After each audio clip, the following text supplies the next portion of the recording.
네, 어떻게 보면 우리는 참 어려운 시대를 살아가고 있는 것 같습니다. 하지만 시간을 돌이켜보면 우리보다 훨씬 더 어려운 시대를 살아오신 우리네 부모님, 할머니, 할아버님 때가 있었지 않겠습니까? 어저께 제가 식당을 하나 찾아가서 밥을 이렇게 먹다가 젓가락을 이렇게 잘못 실수로 이렇게 떨어뜨렸어요. 그래서 제가 점원을 불러서 저기 그 젓가락 하나만 갖다 주세요 라고 얘기를 했더니 아르바이트생인 남자 학생이었어요. 그 남자 학생이 쪼르륵 이렇게 달려와서 진짜로 젓가락 한 개를 갖다 주더라고요. 제가 젓가락을 어떻게 보면 제가 잘못했죠. 젓가락 한 세트, 젓가락 한 쌍 이렇게 갖다 달라고 했었어야 되는데 젓가락 한 개를 갖다 달라 했기 때문에 그 친구는 젓가락 한 개를 갖다 준 거예요. 우리가 그 오늘날 그 많은 학생들이 여러분들이 아르바이트를 해본 경험이 있으실 텐데요. 아르바이트라는 거는 말 그대로 이제 그 주인이 시키는 일을 열심히 잘하면 된다 이런 생각을 가지고 있는 것 같기도 해요. 물론 그게 잘못됐다고는 볼 수 없어요. 나에게 주어진 업무를 열심히 최선을 다한다, 뭐 좋은 얘기입니다. 하지만 우리가 조금 더 생각을 갖고 일을 한다 그러면 내가 하는 일에 있어서 어떻게 하면 좀 더 고객을 감동시킬 수 있을까, 그리고 나의 생각을 약간만 더 한다면 조금 더 고객 감동을 넘어서 고객 졸도의 시대가 오지 않을까, 뭐 그런 생각도 해봅니다. 참 쓸쓸한 그런 식사였는데 여러분들은 어떻게 생각하는지 모르겠어요. 뭐 생각하는 것마다 좀 다를 수 있으니까. 제가 이 사무자동화 산업기사의 두 번째 과목인 사무경영관리 개론의 어떻게 보면 마지막 시간이라고 볼 수 있겠어요. 이번 시간에 사무작업의 형태에 대해서 우리가 공부를 하면서 이 단원의 막은 일단 내릴 겁니다. 근데 사실 첫 번째 과목인 사무자동화 시스템이라는 과목도 마찬가지고 두 번째 과목이 사무경영관리 개론도 마찬가지지만 늘 하는 얘기지만 대학교 정규 과정에서 엄청난 시간을 투자해서 공부해야 되는 내용을 줄여서 단 3시간, 4시간 만에 한 과목을 끝낸다는 건 사실 불가능한 일입니다. 하지만 우리는 사무자동화 산업기사 시험에 100점 만점에 뭐 90점 이상을 맞아서 합격을 한다 그러면 그 강의 시간이 더 늘어나겠죠. 우리는 60점 이상이면 모두 다 합격이기 때문에 시험에 어떻게 출제되는지에 대한 부분을 제가 중점적으로 하기 위해서 추후 문제풀이 시간에 좀 더 자세하게 수업 시간에 다루지 않았던 부분에 대해서 언급하는 부분이 많을 겁니다. 혹시나 오해하시는 분들이 정규 강의만 열심히 들으면 쉽게 합격할 수 있다 이렇게 오해는 하지 마시고요. 정규 강의는 그냥 팔짱 꼬고 재밌게 흘러 들으세요. 그 개념을 머릿속에 잡으시고 난 다음에 문제를 풀면 훨씬 더 쉽게 풀린다는 거 다시 한번 말씀을 드립니다. 자, 이번 시간 첫 번째 말씀드릴 부분도 역시나 사무작업의 효율화 부분인데 어떻게 하면 효율화를 시킬 수 있을까? 이 효율화라는 말 자체가 상당히 큰 의미가 있는 말이에요. 경제 원칙의 얘기를 다시 한번 해드리지만 최소의 비용으로 최대의 효과를 내는 거, 그게 어떻게 보면 효율화라고 할 수도 있겠죠. 시험에 나왔던 문장들입니다. 역시 읽어보면 첫 번째 나오는 게 이제 간소화에 대한 개념이죠. 간소화, 또 줄인다는 얘기죠. 어떤 A라는 업무를 지침을 받았을 때 그 업무를 이것도 하고 저것도 하고 저렇게 해서 결과물을 얻는데 1시간이 걸렸다면 불필요한 부분을 다 제거를 해서 꼭 필요한 부분만 가지고 움직인다면 30분 만에 끝낼 수 있다면 그게 바로 효율화의 첫 번째 의미가 되겠죠. 그래서 이 간소화에 대한 개념을 묻는 문제가 시험에 자주 출제됩니다. 한번 읽어보도록 하죠. 첫 번째가 여러 사무 중에서 소요 시간이 특별히 길어서 사무 간소를 하게 되면 시간 단축이 엄청나게 생길 수 있는 그런 작업을 간소화를 시켜야 된다는 거예요. 그거는 지금 당장 뭐라고 얘기할 수는 없어요. 여러분이 근무하는 그 회사의 흐름에 대한 얘기이기 때문에 누구보다 여러분이 더 잘 하실 겁니다. 이것도 역시 제가 젓가락 한 개를 갖다 준 그 학생의 생각도 어떻게 보면 제가 젓가락 한 세트 갖다 주세요 라고 제가 말을 했으면 두 짝을 갖다 줬을 텐데 물론 제가 잘못한 점도 있지만 젓가락 하나 갖다 주세요 하면 보통 젓가락은 이 짝지가 이렇게 맞게끔 갖고 이렇게 먹는 게 많잖아요. 그러니까 보통 식당에 가면은 다들 맞게 나오겠지만 짝지가 안 맞는 경우도 있을 거예요. 그걸 생각하고 혹시 우리 고객님이 젓가락 한 개를 흘렸는데 짝지가 안 맞을 수도 있으니까 세트를 딱 맞춰서 두 짝을 들고 와서 고객한테 제출했다면 정말 괜찮은 학생이구나 이렇게 생각하지 않았겠어요? 만약에 그 친구가 한 개를 갖다 줬을 때 제가 좀 화가 나서 젓가락 한 개 갖다 달라 그런다고 진짜 한 개 갖다 줍니까? 한 세트 갖다 줘야 되는 거 아닙니까? 하면 그 아르바이트생이 뭐라 그랬겠어요? 아, 죄송합니다 하면서 다시 갔겠죠. 그러면 그 아르바이트생은 한 번 와도 될 걸 두 번 오게 되는 거잖아요. 그것도 어떻게 보면 뭐예요? 조금만 생각하면 간소화 시킬 수 있는 작업이죠. 비유가 될 수 있을지는 모르겠습니다만은. 자, 그런 얘기고요. 두 번째, 여러 사무 중에서 비용이 특히 많이 들어서 사무 간소를 하면 상당한 절약이 올 것으로 기대되는 작업. 절약이라는 이 자체가 어떤 의미예요? 이것도 경제 원칙이죠. 최소의 비용으로 최대의 효과를 얻을 수 있는 거. 세 번째, 사무원들 사이의 작업 방법의 어려움.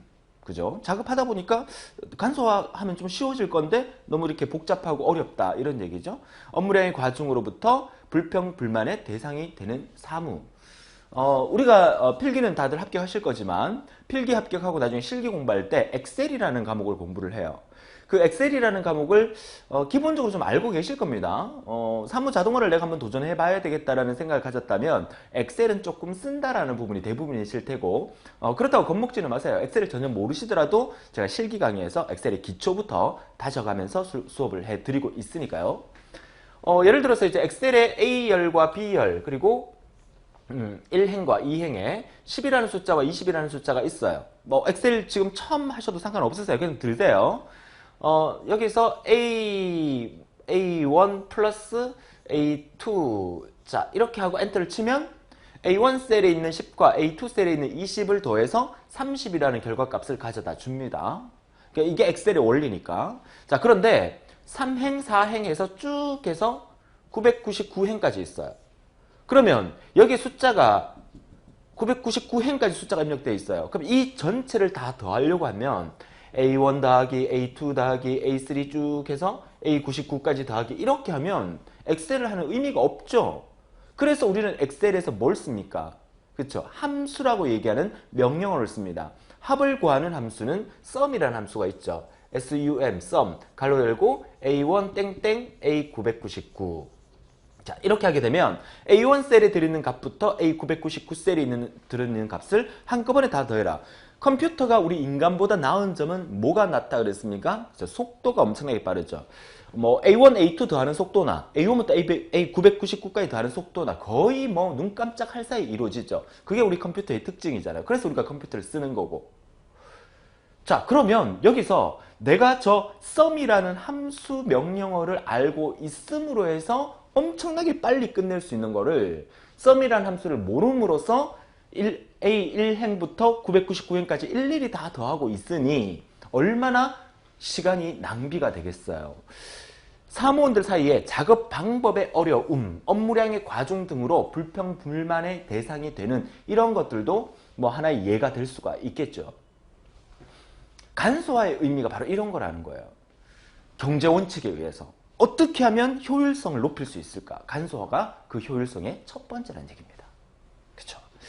자, 문제 해결식 접근법이라는 설명이 나오고 있는데 부하, 상사, 교관 하나의 문제를 놓고 함께 해결해서 사무 간소화를 추진해가는 방법이다. 나 혼자 뭐 어쩌고 저쩌고 해야 될 그런 의미가 없어요.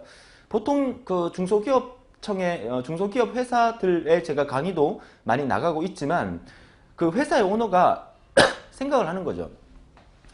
우리 회사 직원들이 이 엑셀을 좀 더 잘 쓸 수 있으면 정말 업무가 간소화되면서 좀 더 효율적으로 될 수 있을 텐데 우리 회사 중소기업이니까 회사 직원이 한 200명, 300명 된단 말이에요. 그럼 200명, 300명 되는 직원들한테 엑셀 교육을 시키면 그 비용도 많이 들겠죠. 제가 한번 청강을 나가고 강의를 뭐 한 일주일 하고 나면 받는 금액이 상당하거든요. 중소기업 부분에. 그러면 그런 분들한테 강사를 섭외를 해서 강의를 시키게 되면 회사 측면에서는 그만큼의 지출이 나가는 거잖아요. 하지만 그 눈앞에 보이는 그 지출 때문에 이 간소화를 통해서 회사 직원들의 업무 능력 향상을 꾀해서 앞으로 좀 더 발전할 수 있다는 생각을 가진 오너와 그렇지 못하는 눈앞에 보이는 것만 생각하는 그런 오너의 차이는 나중에 매출에 큰 지대한 영향을 미친다. 이렇게 우리가 이해하실 수 있으면 좋겠습니다.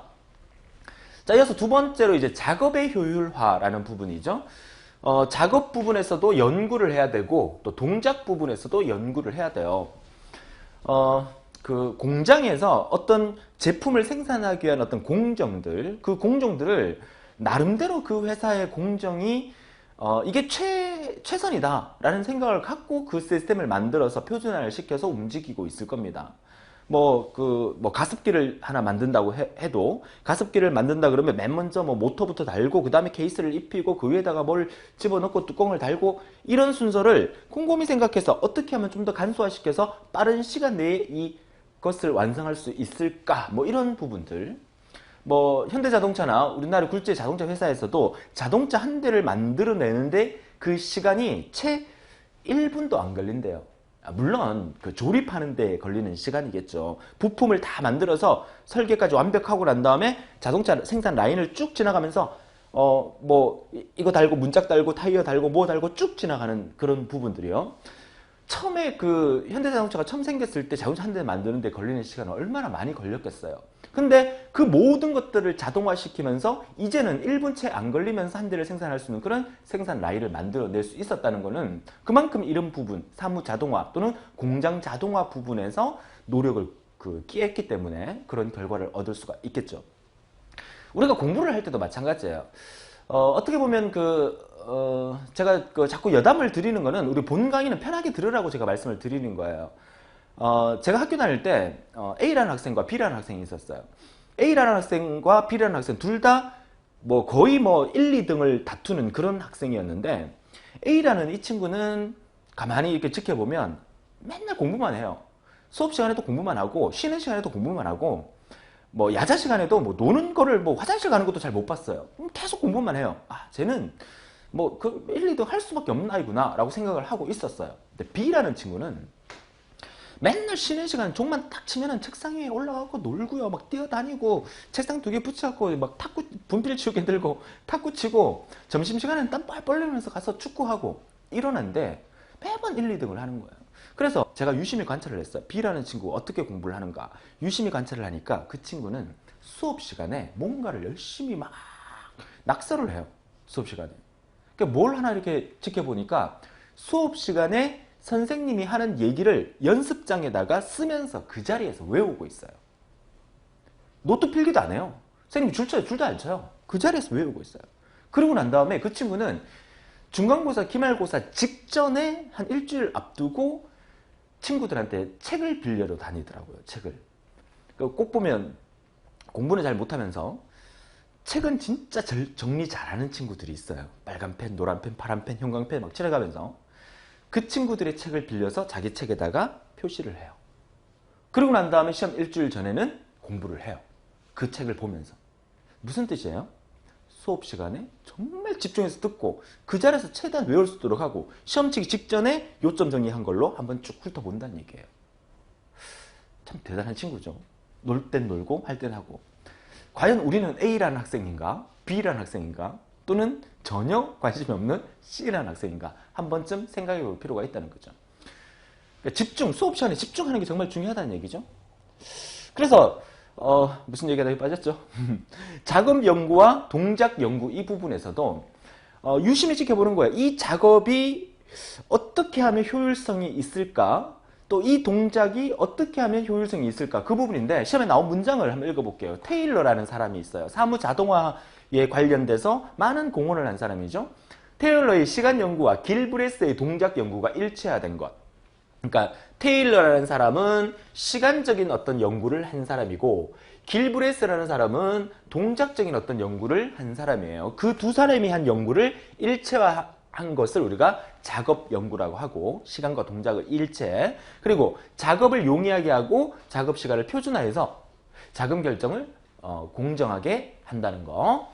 작업의 질적 향상을 가져오면서 생산비를 역시나 절감하는 데 목적을 둔다. 결국 생산비 절감, 경제 효과에 의해서 최소의 비용으로 어떻게 할 수 없을까라고 연구한 부분을 작업 연구라고 한다면 동작 연구는 불필요한 작업을 제거하고 남은 자녀 작업 시간에 최선에 가능한 절차 부분을 얘기하는 거고 신체 사용에 관한 원칙, 기계 기구에 관한 원칙 이런 원칙들을 정해서 그 데스크가 옛날 책상은 이렇게 사람이 이렇게 앉아 있었잖아요. 그리고 이 옆에 뭐 복사기, 프린터기가 뭐 이렇게 따로 뭐 이렇게 있었고 근데 뭐 이런 것도 만들어지죠. 이렇게 자 책상에 이렇게 앉아서 그러면 내가 여기 행동 반경이 이렇게 넓은 부분에서 행동 반경을 움직일 수 있으니까 괜히 일어서서 가져다 올 필요가 없으니까 동작의 어떤 부분을, 신체의 어떤 부분을 줄일 수 있다는 그런 의미가 되겠죠. 이런 부분. 제가 생각했던 건데, 최근에 가구 만드는 회사에서, 정말 의자에 앉아서 이렇게 뭐 거의 막 하루 8시간, 9시간 일하고 있으면 정말 힘들어요. 그죠? 때로는 일어서서 하고 싶어요. 중고등학교에서도, 책상이 학생들이 이렇게, 제가 그림을 잘 못 그리는데, 학생들이 앉아서 이렇게 공부하는 책상이, 이런 책상이 있다면, 그 뒷부분에, 교실 맨 뒷부분에 책상의 높이가 한 이만한 높이의 책상이 있어요. 그래서 공부하다가 수업 듣다가 졸려온 사람들은 뒤에 일어나가서 서서 수업할 수 있도록 큰 책상을 이렇게 중고등학교 뒤에 요즘은 다 갖다 놓는 걸로 알고 있어요. 그쵸? 그럼 여기 서서 이렇게 공부를 하는 거예요. 내 잠을 깨기 위해서. 사무실의 그 책상도 앉아서 하다가 너무 힘들어. 졸리는 것 같아. 집중이 안 돼. 그러면 버튼을 딱 누르면 책상이 쭉 올라와서. 그죠? 높이 해서 이렇게 근무를 할 수 있는 그런 뭐 아이디어 상품들 이런 것들도 많이 나오고 있는 걸로 봐서 이 사무 자동화의 개념을 정확하게 알고 가구를 만든다 뭐 그런 개념인데 우리 속에 생활 속의 아이디어는 엄청나게 많아요. 근데 저거 좀 괜찮지 않을까라고 생각만 하지 실제로 실천에 옮기지를 못하는 경우가 많고 실천에 옮긴 사람은 성공한 사람들이 많고 실천에 옮기지 못한 사람들은 또 실패한 사람들이 많겠죠.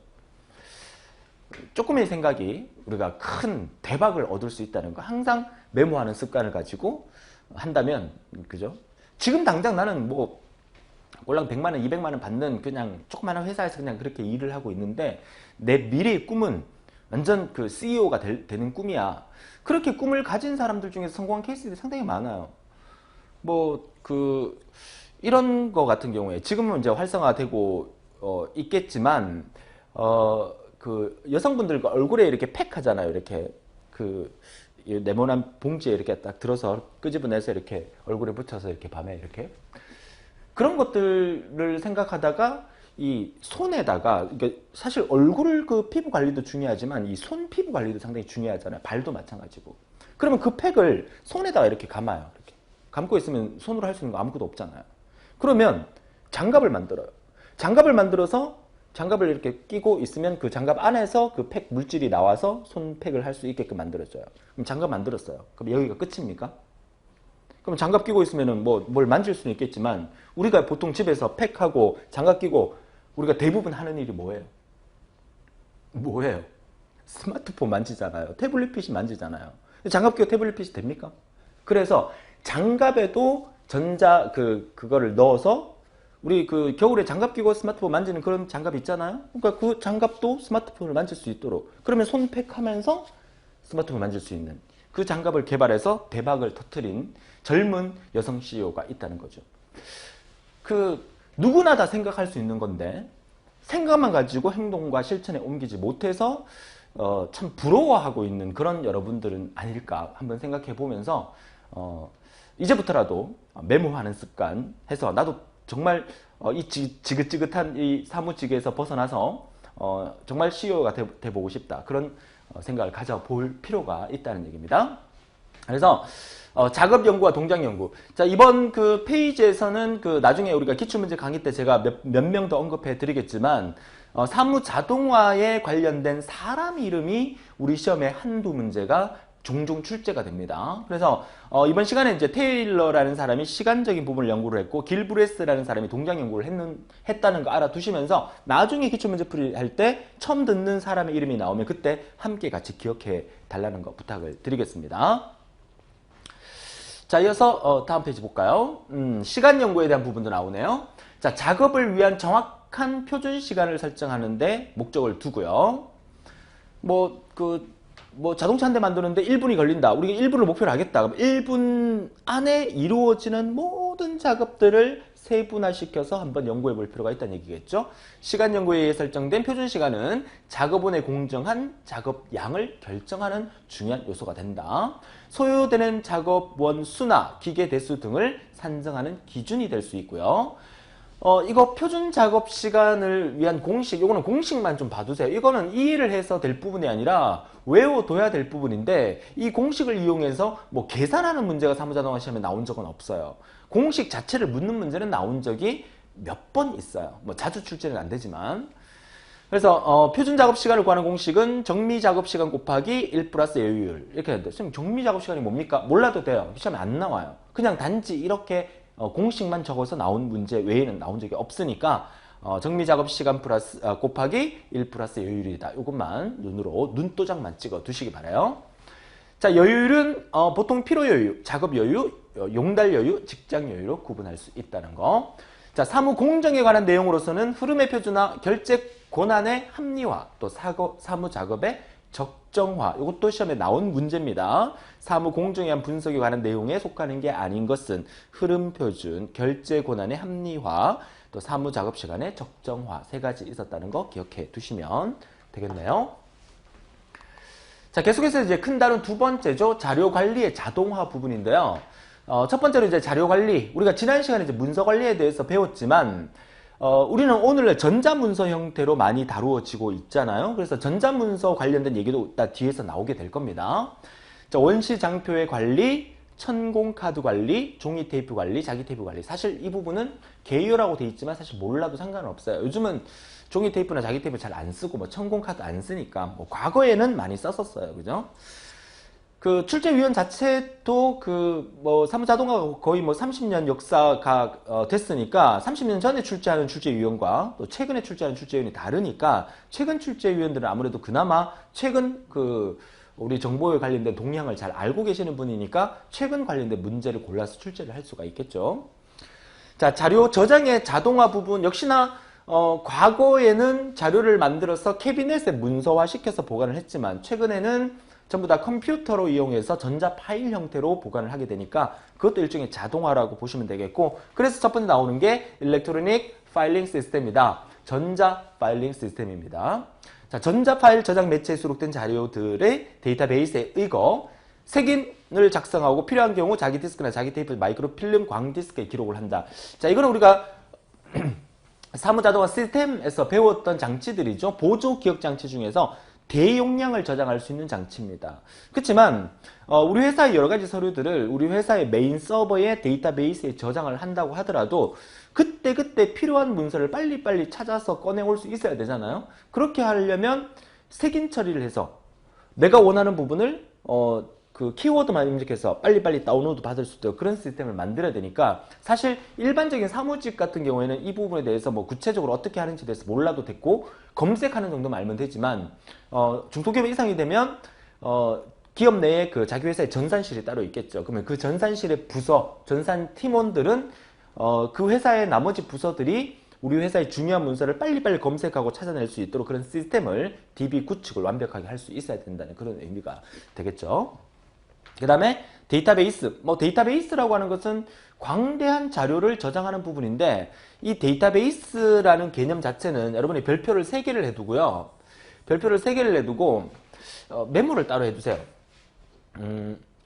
그 기출 풀이 참조, 뭐 메모한다 그래서 뭐 아주 중요한 거를 메모하는 게 아니고, 추후에 제가 특강도 따로 하나 만들어 드릴 겁니다. 왜냐하면 이 데이터베이스 관련 문제가 과거에는 우리 사무자동화 시험에 자주 출제가 되지 않았어요. 근데 최근 동향에서는 이 데이터베이스 관련 문제가 상당히 많이 출제가 되고 있어요. 왜냐하면 그만큼 사무 관리에서 여러 가지 문서를 관리하는 데 있어서 이 데이터베이스 기능이라는 것은 워낙 중요하기 때문이죠.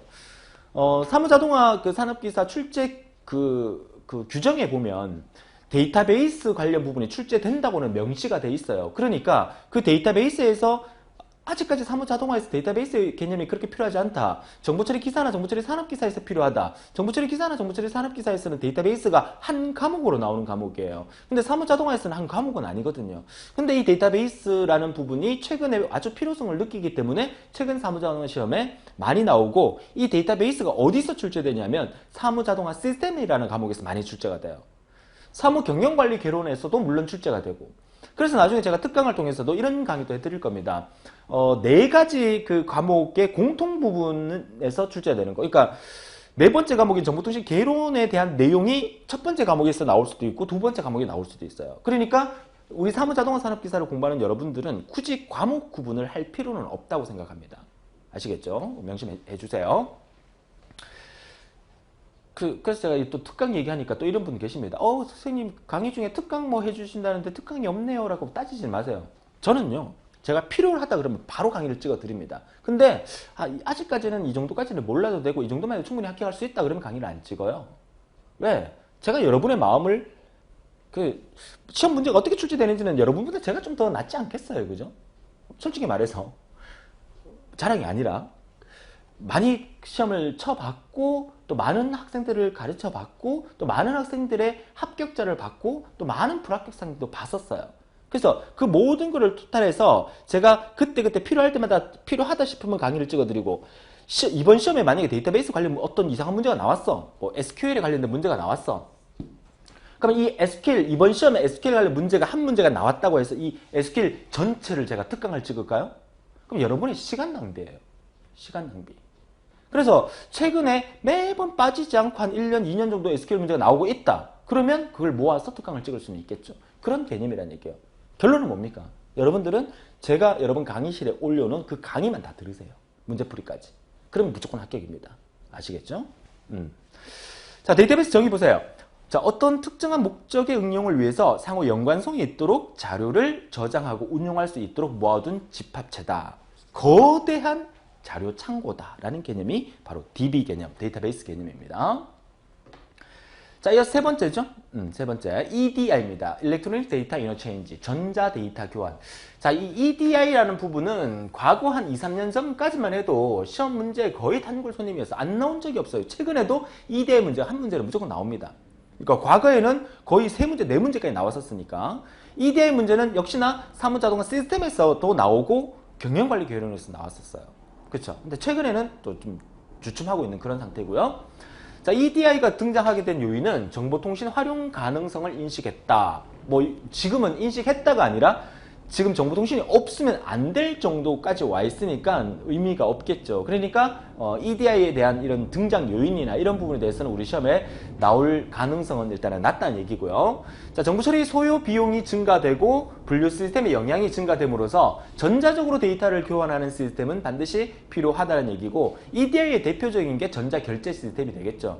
과거에는 결제 서류 파일을 만들어서 프린트해서 이거를 들고 사장실 뭐 팀장님한테 가서 결제해 주세요 하면 보고 사인해 주고 했지만, 요즘은 사내 네트워크 시스템에 들어가게 되면 내가 문서를 올리게 되면, 그죠? 업로드 시키게 되면 각 부서의 장들이 그걸 다 보고 결제를 바로 그 마우스 클릭 한 번으로 결제를 하는 그런 시스템이 만들어질 수가 있겠죠.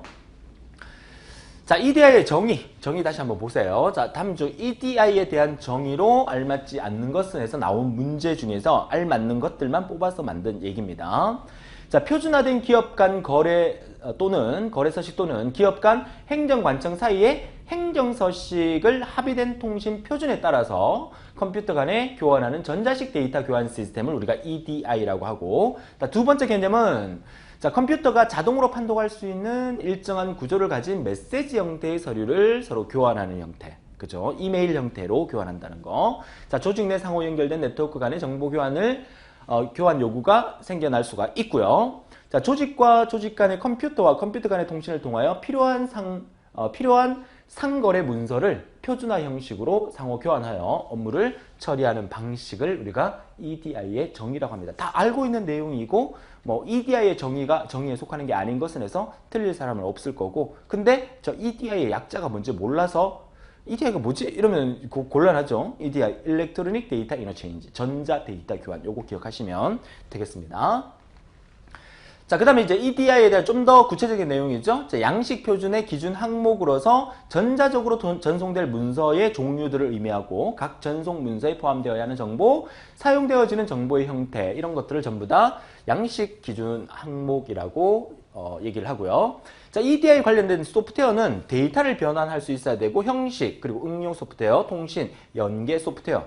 그러니까 어떤 소프트웨어가 필요하냐라고 묻는 문제가 한번 나왔기 때문에 제가 넣어놓은 거지만, 그냥 기본 개념적으로 생각했을 때 EDI가 완성되려면 소프트웨어가 필요하다 정도 개념 잡아두세요. 나중에 문제 풀 때 다 보여드리겠습니다. 자, EDI 구성 요소로서는 하드웨어, 기계 덩어리들이 있어야 되겠죠? 그 다음에 표준화가 있어야 됩니다. 그래서 어떤 방식으로 이제 주고받을 건가, 그리고 통신 네트워크망이 연결돼 있어야 된다 의미겠죠? 자, 이런 EDI가 전자데이터 교환 문서가 시간이 지나면 지날수록 더 발전을 해왔겠죠?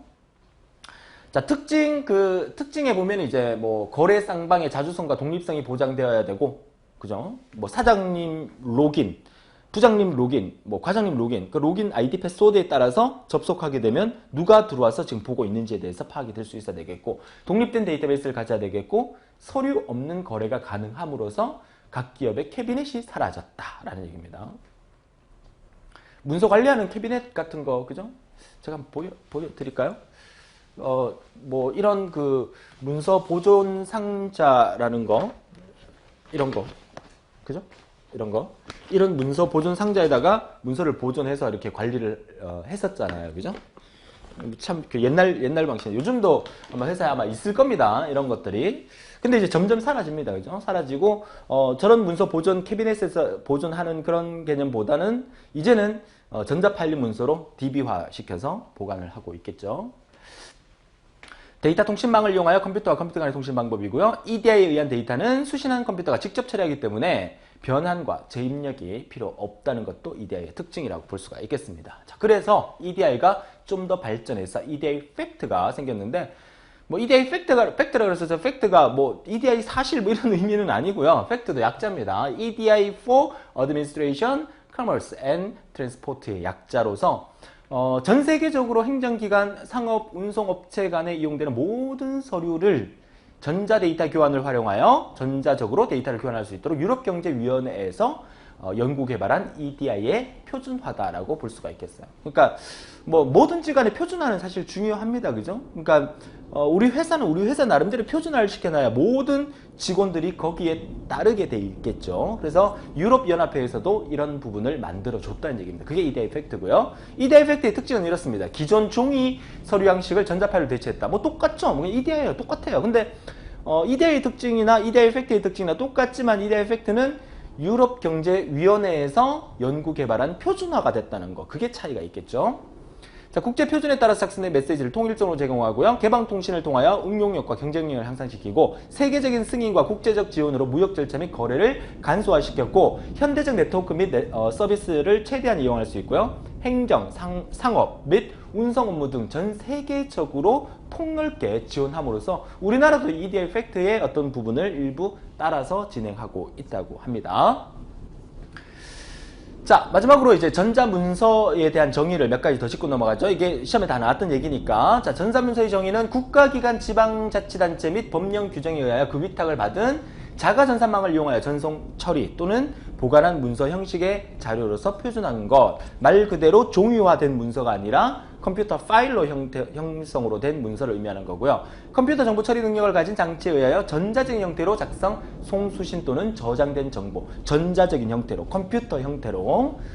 자, 두 번째, 전자상거래 구성 요건 역시나 오늘날은 이 전자상거래가 뭐 아주 보편화돼 있어서 과거에 아직 제 주위의 친구들 중에서도 야, 컴퓨터로 인터넷으로 물건 사면은 믿을 수 있나? 이렇게 얘기하는 친구들이 종종 있긴 합니다만은, 저 역시나 적은 나이가 아닌데도 불구하고 스마트폰으로 매번 물건을 주문을 합니다. 그죠? 뭐 대박 할인, 뭐 긴급 할인 이런 메시지 뜨면 빨리빨리 보고, 그죠? 주문을 해서 심지어 이제 커피 좋아하니까 뭐 커피까지도 인터넷으로 다 주문을 해서 먹고 있죠. 뭐 라면, 뭐 신발, 뭐 의류, 뭐 이런 것들.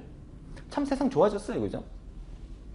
그러니까 굳이 이제 물론 마트 가서 직접 입어보고, 옷 살 때 입어보고 이렇게 비교해보고 사는 것도 좋지만, 요즘은 물론 택배 회사나 이런 부분들한테는 그런 부분들이 이제 고객 감동을 위해서 그렇게 서비스를 하겠지만, 반송비가 다 무료잖아요. 그죠? 그러니까 주문을 해서 집에 도착하면은 꺼내서 다 입어보고, 나한테 맞나 이렇게 비교해보고, 나한테 뭐 위에 티셔츠를 하나 샀으면 바지는 집에 있는 거 꺼내서 이렇게 맞춰보고, 괜찮다 그러면 바로 이제 라벨 뜯어내고, 그렇지 않으면 안 맞다 그럼 다시 넣어서 반품 요청을 하면 바로 택배기사 와서 다시 걷어가잖아요. 얼마나 편해요, 그죠? 그 최근 뉴스에 보니까 뭐 일본 같은 경우에는 그 우리나라보다 택배가 더 활성화되어 있는 그런 형태이기 때문에 그 택배 전국에 있는 택배 기사들이 하루에 움직이는 그 거리가 태양을 뭐 3번인가 4번인가 왔다 갔다 하는 그런 거리만큼 움직인다고 하더라고요. 참 대단하죠. 그래서 이제 그 드론 산업이 활성화돼서 드론으로 이제 배달할 수 있는 그런 시대가 온다면 비용면이나 경제면이나 매연 같은 환경적인 부분도 많이 해소가 될 수 있는 그런 부분이 있겠죠. 물론 거기에 따른 또 단점이 발생은 하겠지만, 자, 그런 얘기입니다. 그 뭐 이런 경우도 있어요. 나중에 먼 미래가 되면 캡슐이 있죠. 캡슐. 대구 서울 이렇게 있잖아요. 그죠? 서울 있으면 이 서울역이고 대구역이에요. 여기 캡슐 안에 사람이 딱 들어가서 여기 차비 놓고 서울 버튼을 딱 누르면 사람이 쭈루룩 사라져서 서울역에 있는 캡슐에 사람이 딱 나타난다. 자, 이런 거 영화에서 등장하잖아요. 좀 사라져서 공간 이동하는 거, 그죠? 자, 이런 게 먼 미래에는 나오겠죠. 먼 미래에는 우리가 죽기 전에, 우리 세대가 죽기 전에 나올 수 있을지 없을지 모르겠지만 먼 미래에 나올 거예요. 근데 지금 당장 이게 나왔다고 가정을 해봅시다. 성공 확률이 95%라고 합시다.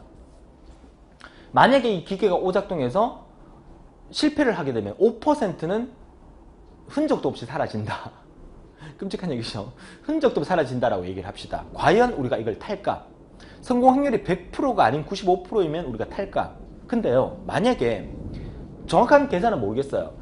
비행기를 대중교통을 이용해서 비행기, 기차, 버스, 대중교통을 이용해서 대구에서 서울까지 가는데 사고 안 나고 안전하게 도착할 확률이 90%라고 만약에 90%라면 얘는 95%야. 이걸 타겠어요? 안 타겠어요? 어느 걸 타겠어요? 이걸 타겠어요? 그건 개인마다 다릅니다. 뭐 대중교통은요, 뭐 확률이 이것보다는 낮을 수는 있겠지만 내가 직접 운전해 갈 수 있기 때문에 나 자신을 믿을 수 있는 거 아닙니까? 뭐 이렇게 얘기하는 사람도 있고 주위에 내가 물어봤어요. 그죠? 근데 이런 것도 한번 생각해 볼 필요가 있어요. 그죠? 아무튼 자, 좋습니다. 자, 여러분들이 많은 생각이 좀 빠지게 해드리고 싶어요. 많은 생각이 있어야만 발전이 있다는 거 다시 한번 얘기해 드리고요. 자, 그래서 이제 전자문서의 정의는 국가기관, 지방자치단체 및 법령 규정에 의하여 그 위탁을 받은 자가 전산망 이용하여 전송 처리, 보관한 문서 형식의 자료로서 표현하는 것, 전자문서임이고, 컴퓨터 및 정보 처리 능력을 가진 장치에 의하여 전자적 형태로 작성, 송수신 또는 저장된 정보입니다.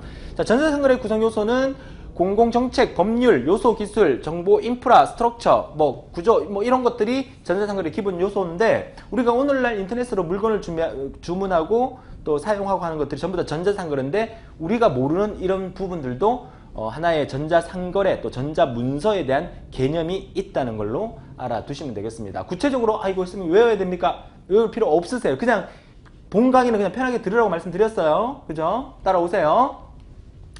자, 이렇게 해서 우리가 이번 시간은 여기까지 하고 막을 내리도록 하겠습니다. 여기까지. 그래서 실제로 이제 그 전자문서, 전자상거래에 관련된 얘기인데, 이 전자상거래 부분에 대해서는 여기까지 구성 요건만 언급을 해드렸지만, 역시나 실제 기출문제에서 최근에 동향에 따른 전자상거래 관련된 문제만 제가 따로 뽑아서 또 여러분한테 보내드리도록 할 테니까 그와 관련된 강의도 열심히 따라와 주시길 바라요. 이번 시간에도 역시나 개념적인 설명을 말씀드렸고, 또 어떻게 보면 수업에 연관짓지 않는 내용이지만 여러분한테 상당히 살아가는 데 도움이 되는 그런 얘기라고 하고, 또 저보다 더 연배이신 분들이 또 이 강의를 듣고 계시다면 일부 공감하는 말도 있고, 또 아닌 부분은 또 저한테 또 조언도 같이 해주셨으면 좋겠습니다. 자, 오늘도 즐거운 하루 되시고, 다음 시간은 일단 제 3과목 프로그래밍 일반에서 뵙도록 하고요. 오늘도 즐거운 하루 되시고, 지금까지 기사친구 대표 강사